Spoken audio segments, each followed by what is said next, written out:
Het toerisme op Curaçao blijft ook in 2020 stijgen. Dat blijkt uit cijfers die het Curaçaose Toerismebureau gisteren hebben gepresenteerd. Voor de maand januari is een stijging van 3% vastgesteld ten opzichte van de maand januari in 2019. Er zijn vooral veel meer toeristen te zien uit Nederland, Amerika en Canada. Bij de presentatie van de toerismecijfers gisteren was wel een punt van zorg. Die werd aangestipt door de organisatie Tjata. Het aantal mensen dat op Curaçao in een hotel verblijft, blijft namelijk dalen. Dat was ook te zien in de cijfers van januari 2020.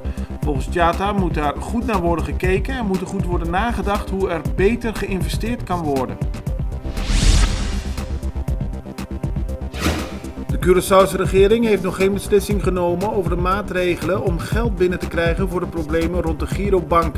Er zou sprake zijn van verschillende voorstellen om extra inkomsten binnen te krijgen, maar volgens de krant is er ook sprake van verschil van inzicht tussen de regering en gouverneur Lucille George Wout over het onderwerp. Daarom lijkt het erop dat de overheid de beslissingen nu gaat voorleggen aan het parlement. Het Openbaar Ministerie heeft gisteren 9 jaar celstraf geëist tegen een 19-jarige man. Hij wordt ervan verdacht de leider te zijn van een groep overvallers die verschillende overvallen heeft gepleegd op Banderbouw. Gisteren vond een rechtszaak plaats tegen 6 mannen en 1 vrouw. Ze worden onder meer verdacht van het plegen van de overvallen, van wapenbezit en van heling. De politie heeft deze week een man aangehouden kort nadat hij een gewapende overval had gepleegd. Het gaat om een 22-jarige Curaçaoenaar. Hij zou in de nacht van dinsdag op woensdag bij een huis in de Peruweg zijn ingebroken. De bewoonster werd verrast door een gemaskerde man die in beide handen een machete in zijn hand had. Hij ging er met verschillende spullen van de vrouw vandoor. Die deed erop aangifte en de politie onderzocht de omgeving van de Peruweg.